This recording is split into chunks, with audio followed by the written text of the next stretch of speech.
bulchiinsi Puuntland lammiilee Itoophiyaa dabalatee lammiilee biyya alaa ISIStti makamuun lolaa turan to'achuu ibse. Puuntland maqaa fi suuraa namoota to'atamanii biyya irraa deeman waliin maxxanseera. Miseensota ISIS kan jette Puuntland opereeshinii hidhattoota kanneen irratti naannoo gaara Almiskaadaatti geggeessiteen to'achuu ibsite. Lammiileen osoo ISIS waliin hiriiruun lolanii to'ataman jedhaman lammiilee Itoophiyaa, Keeniyaa, Taanzaaniyaa, Masrii, Yemen, Morokoo, Saawud Arabiyaa fi Tarkii fa'aati. Ministeerri odeeffannoo Puuntland Mohammad Aydidiriir afgaaffii BBC af Somaalee waliin taasisaniin lammiileen biyya garaagaraa ISISif lolaa turan jedhan kunneen ilaalcha wal fakkaataa qabu jedhan. Jarri kuni dhiyoo fagoo eessaa yoo dhufanii hundi ilaalcha wal fakkaatu qabu. Tarkaanfiin kunii fi ejjennoon Puuntland garee kana irratti argate gareen IS mo'amuusaa agarsiisa. Naannoo gaara Almiskaaditti humnoonni ISIS fi humnoonni nageenyaa bulchiinsa Puuntland yeroo waggaa tokko ta'uuf wal lolaa turaniiru. Gaarri kun man'ee hidhattoota ISIS akka ta'e himameera. Hidhattoonni 50 ol to'atamuun milkaa'ina bulchiinsi Puuntland galmeesse agarsiisaa jedhan. Ministeerichi kun milkaa'ina humni nageenyaa keenya galmeessee fi mo'amuu ISIS agarsiisas jedhaniiru. Ministeerichi sababa sadiif jecha maqaa fi lammummaa miseensonni ISIS irraa dhufanii ifa baasnee jedhan.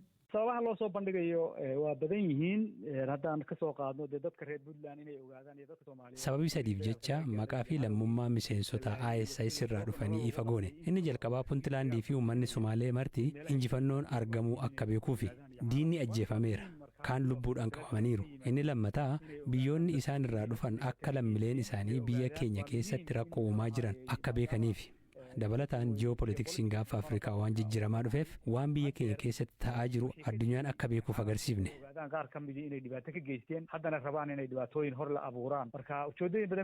Itoophiyaan lammiileen ishee hedduu maqaa tarreeffame kana keessa jiraatanillee hamma yoonaa deebii hin kennine. Pireezidaantiin Ameerikaa Doonaald Tiraamp irra deebiin hidha Abbayyaa irratti Itoophiyaa fi Masrii araarsuu akka barbaadan ifatti beeksisaniiru. Kanas michuu isaanii xalayaa pireezidaantii Masrii Abdel Fattah Al-Sisiitiif katabaniin beeksisan. Dhaggeeffattoota dhimma qabiyyee xalayaa Tiraampii fi xiinxaltoonni xalayaa isaan barreessan irratti waan jedhan ammayyuu ittaanaa wajjiniin mari'achuudhaaf as stuudiyoo jirra. Qondaalli duraanii CIA fi xiinxalaan dhimma Afrikaa ammaa Kaameroon Hadisan sochii Tiraamp qeeqaniiru. Maalidha kan isaan qeeqan garuu isatti toon darbiin dura immoo qabiyyeen xalayichaa dimshaashatti maal jedha maal akeeka? Qabiyyeen xalayaa inni ijoo maali? Masriin Israa'elii fi Hamaas akka walii galan qooda baatetti. Kanaaf immoo raajeffataniiru yookiin immoo dinqisiifataniiru pireezidaantii Masriitiin jechuudha Tiraamp. Egaa amma isaaf in the spirit of friendship dha. Michummaa keenya cimsuudhaaf gaaffii keessan deebisuudhaaf Itoophiyaa fi Masrii gidduu araara jalqabuudhaaf qophiidha jedha. Xalayaa sana keessatti jechoonni keessumaa gama Itoophiyaatiin komii kaasuu danda'an jijjiiru. Akkasumas immoo muddama kana yeroo xumuraaf furuudhaaf akka sosso'an gaggeessummaa Ameerikaan akka gaggeeffamu dubbataniiru Tiraamp. Xalayaa sana keessatti egaa namni sirriitti hubate namni dhimma kana itti dhiyeenyaan hordofu gara Masriitti akka godhanii dubbataa jiran. Ina keeka kan immoo mul'ata. Isarratti kan namoonni garaagaraa xiinxaltoonnis yaada isaaniitti kan isaan kennaa jiranii duratti kan kaafte xiinxalaan Afrikaa kan kana dura qondaala CIA ture Kaameroon Hadisan maal jedhee Tiraamp kana duras yeroo waamicha yookiin immoo gaaffii Saawud Arabiyaatiin rakkoo Sudaan keessa furuudhaaf marii eegalanii turan. Ammas immoo adeemsa yookiin immoo waamicha Masriif hordofanii marii kana gaggeessuu akka filatanitti akeekee barreesse. Ameerikaan fedhii biyyaalessaa yookiin immoo akka imaammataatti kaatee furuuf osoo hin taane akka tiraanzaakshinaal jedhamee ture waan Masriin Israa'elii fi Hamaas gidduu araara akka bu'u waan qooda baatee fi isaaf immoo akka oolmaa ooloo'itti Masriidhaaf pireezidaantiin Tiraamp dhimma hidha Abbayyaa akka isaan kaasan kan inni akeekee yookiin immoo dubbate kanas qeeqeera. Gama kaaniin immoo Itoophiyaan kana dura kan duratti kaaftee akka Tiraamp Masriif oogan yookiin immoo caalsifatan qeeqaa yookiin immoo mataa turteetti mul'ataas ture. Kana dura aangoonni Itoophiyaas mufataa turanii ammas isarraa wanti jijjiirame maaltu jira ammas wanta kana akeekaa jedhee Kaameroon Hadisan ni qeeqa. Wanni biraa immoo kaasuu dandeenyu inumaa Itoophiyaan hariiroo ishii Yuunaayitid Arab Emireet wajjin akka cimsitu ishee dirquu danda'a. Kun immoo haadhuma isaa dorgommiin UAE fi Saawudii gidduu gaanfa Afrikaatti cime akka hammaatullee gochuu danda'a jedhee yaada isaa ibsa.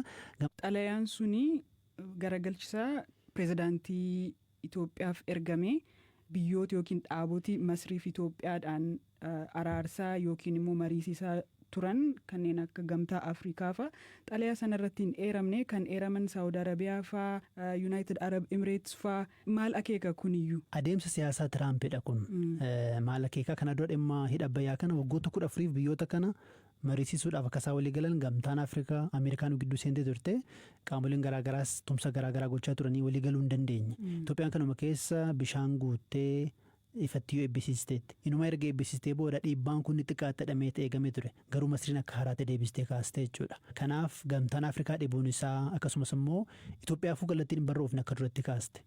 Akka galagalchaatti abbaan dhimmaa immoo Itoophiyaadha. Gama Itoophiyaatiinis amma deebiin hin kennamne biyyoonni kun maqaan isaanii eeramuun isaanii akka xiinxaltoonni jedhanitti dhiibbaa Itoophiyaa irratti uumuudhaaf waan kaayeffate fakkaataa jedhu. Asirratti maqaa dha'uudhaaf Jawaar Mohaammed dhiibbaa Itoophiyaa irratti uumuudhaaf waan kaayeffate fakkaataadha. Kun immoo Itoophiyaaf gaarii akka hin taane kaasa. Kana dura Ameerikaan gidduu seentummaan seentee harka micciiruuf yaalii taasifteetti. Amma immoo karaa biyyoota kanaa dhufuun inumaa Itoophiyaaf gaarii miti jedha. Xalayaan kun Abdel Fattah al-Siisiidhaaf yeroo barreeffamu Sudaan Abdel Fattah al-Siisiinis akkamitti fudhatan akkamiin ilaalan hamma yoonaa waan Itoophiyaan jettee ifan baaniif jechuudha. Itoophiyaan ammatti deebiin kennine garuu pirezidaantiin Masrii miidiyaa hawaasummaa isaan irratti ibsa baasaniin akka jajjan akka dinqisiifatan inumaa hooggansaa fi itti gaafatama Tiraamp fudhatanii sosso'aa jiraniif beekamtii kennuuf illee waraqaa yookiin immoo xalayaa galataallee Tiraampiif deebisanii akka barreessan ifatee dubbataniiru. Tiraamp xalayaa isaanii keessatti bishaan Abbayyaa Masriif akkaan barbaachisaa akka ta'e ibsaniiru. Isa beekamtii kennuu keessaniif galataa jedhanii dhugaa al-Siisiin pirezidaantiin Masrii jechuudha. Gama kaaniin immoo Al-Burhaan gama Sudaaniin gaafa dhufne isaanis waamicha Tiraamp kana fudhataniiru. Xiinxaltoonni wanni isaan jedhan maali? Waraana Sudaan kana goolabuudhaa fi Ameerikaan qooda jabaa akka qabaattu yookiin akka baatu barbaadu. Gama biraan immoo ammayyuu xiinxalaan Ameerikaa kan qondaala CIA duraanii turan Kaameroon Haadsan Tiraamp yeroo ammaa kanatti Giriinlaand ofitti fudhachuudhaaf gaafataa jiru tarkaanfii akka fudhatanis himachaa jiru. Itoophiyaan immoo gama biraan hulaa galaanaa argachuudhaaf dhiibbaa taasisaa jirti. Itoophiyaaf malli maalidha? Amma Kaameroon Haadsan isaan jedhan maali? Itoophiyaan yoo gamna taate akkuma Tiraamp Giriinlaand fudhachuuf dhaadataa jiranii Itoophiyaan galaanni diimaa dhimma nageenyaaf dhimma dinagdeef dhimma siyaasaaf dhimma jiraachuu fi jiraachuu dhabuudhaaf akka ishee barbaachisu waan ibsaa jirtuu fi isa dhiyeeffachuu qabdi Tiraampiif jedhanii yaada isaanii ibsu. Asirratti ejjennu Itoophiyaan beennu garuu dhugumaa ulaa galaanaa moo barbaaddi? Tiraamp moo maal gochuu fi danda'a Itoophiyaan yoo akkas dhiyeessite?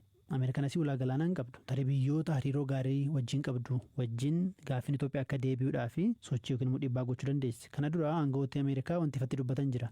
Itoophiyaan karaa nagaan akka isheen ulaa galaanaa argattu barbaadu. Faransaayis Ameerikaanis deeggaraniiru. Itoophiyaaf deeggarsa yookiin immoo dippiloomaas sappoortii ta'uu danda'a. Garuu qofaasaa falan fidu.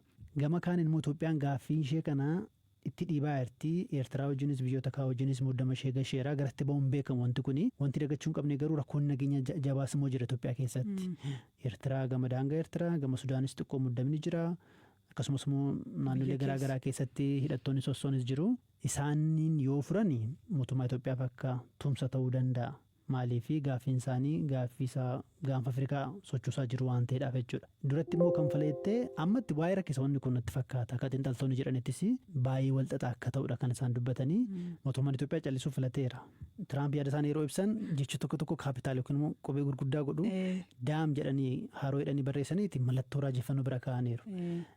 Yoomuu maal jedhu Itoophiyaan akka isheen elektiriikii maddisiistu eeyyamne biyyoota Sudaanii fi Masriif akka kennitti yookiin immoo akka gurgurte. Gaaffiin ijoo Masrii maali? Itoophiyaan hidha kana waan to'attee fi hooggansa hidhichaa irratti qooda qabaachuu barbaadde. Itoophiyaan immoo toleen jette. Gazaba kootiin ijaaree lafa koo keessa jira bishaan kiyyaa akkamittanii qeeqottu dhufte akka itti to'attu si eeyyamaa jetti. Gama kaaniin immoo gaafa hoongeen jiraate gaafa caamni jiraate hamma bishaan gara Sudaanii fi Masriitti gadhiifamu irratti waliigalteen akka taasifamu barbaadu. Kanaafuu Itoophiyaan maal jechuu dandeessi? Tiraampoo maal gochuu danda'a? Akkuma gartee Tiraamp wanna jedhan sana yoo dhabanii gara humnaan yookiin immoo taarifaan adabuutti michootuma isaanii Awurooppaayyuu taarifaan adabaa jiru. Waan barbaadan hamma argatanitti humnaan deemuu doorsisuu buulii jedhamu xiinxaltoonni garaagaraa waan amala akkasii qabu. Kana dura irra deddeebiidhaan si'a 3 dhimma hidha Abbayyaa Ameerikaatu ganzabaan yookiin maallaqaan deeggaree jedhanis dubbataa turanii. Kanaafuu Itoophiyaan callisuun ishee maal yaadaa jirti isa dhugaa hin eegnaa jechuudha. Hayyamayyuu galatoomne.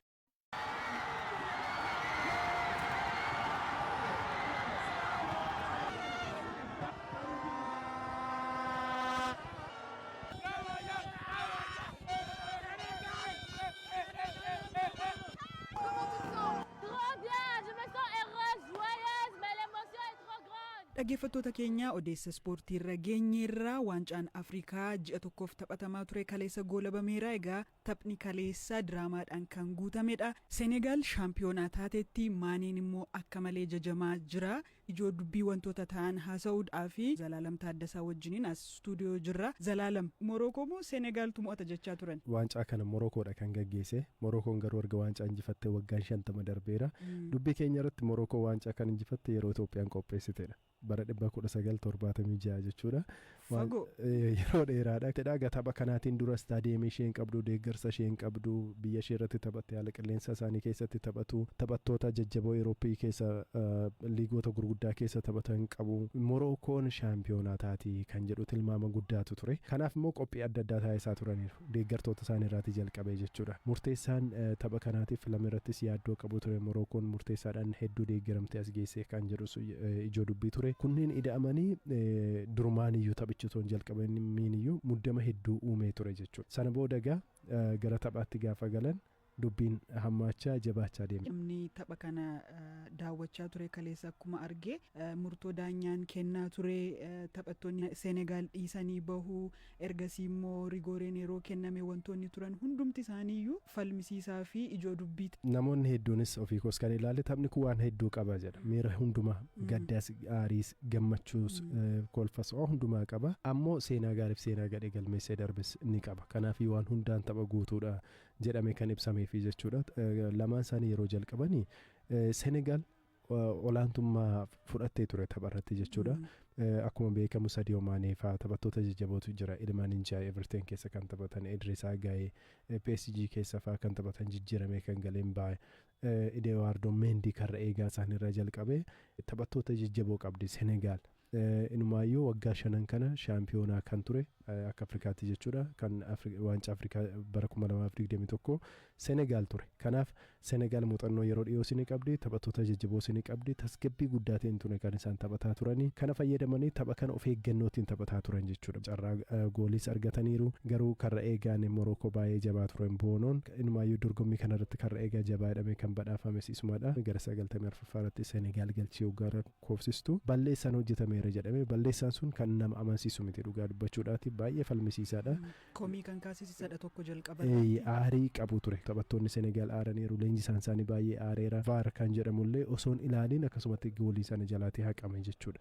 Daqiiqaa 8tu dabalame. Daqiiqaa 8ffaarratti immoo yeroo carraan deebitee taphatteellee of oolchuu hin dandeenye irratti murteessaan taphichaa balleessaan Biriyaan Diyaaz irratti hojjetameera jedhee rukuttaa peenaalitii Morokoof kenne jechuudha. Kun shaampiyoonaa kan taasisu Morokootiin. Taphnis kanumaatiin kan dhumu. Senegaaliif carraa kan hin kennine deebisanii taphatanii goolii galchuuf illee yeroo kan hin kennine ture. Yeroo kana dhagaa balaan bu'ee kan jechuun danda'amu. Leenjisaan isaanii Paap Tiyaaw jedhamu aariinsaa humnaa ol ta'ee taphattoota isaa dhiisaatti baha dirree keessaatti koottaa baha jedhee gara kutaa uffannaa isaaniitti akka isaan galan taasisee. Namni dirree keessatti hafee Sadio Maanee qofa ture. Maaneen naamusaatiin nama beekamu, nama hawaasa isaa dursuutiin beekamu, nama maqaa gaarii qabudha. Nama kabajaati. Dhuguma immoo kaleessa isa dur beekamuutiin olitti addunyaatti eenyummaa isaa dhugaa argisiiseera jechuudha. Maaneen rukuttaa peenaalitii sana isaa rukutatan jedhee taphattoota isaa garee isaa waamaa ture jechuudha. Dhufanii taphatti galanii Morookoon Biriyaan Diyaaz rukuttaa peenaalitii sana rukutee Eduardo Mendy karra eegaan Senegaal deebisee waan hin eegamne ture. Akkaataa inni itti rukutes kan hin eegamne ture. Deeggartoota Morookoo yeroo hundumaa kan gaabbisiisuu fi dheekkamsiisuudha jechuun ni danda'ama. Haala sanaatiin dhabanii gara taphaatti deebi'anii yeroo daqiiqaa dabalataatti ce'an jechuudha. Daqiiqaa 30tti kana keessatti Paap Gaayee kan jedhamu taphataan Vilaareyaal galchii lakkoofsise. Taphichi kanumaatiin xumurame Senegaal shaampiyoonaa taate jechuudha.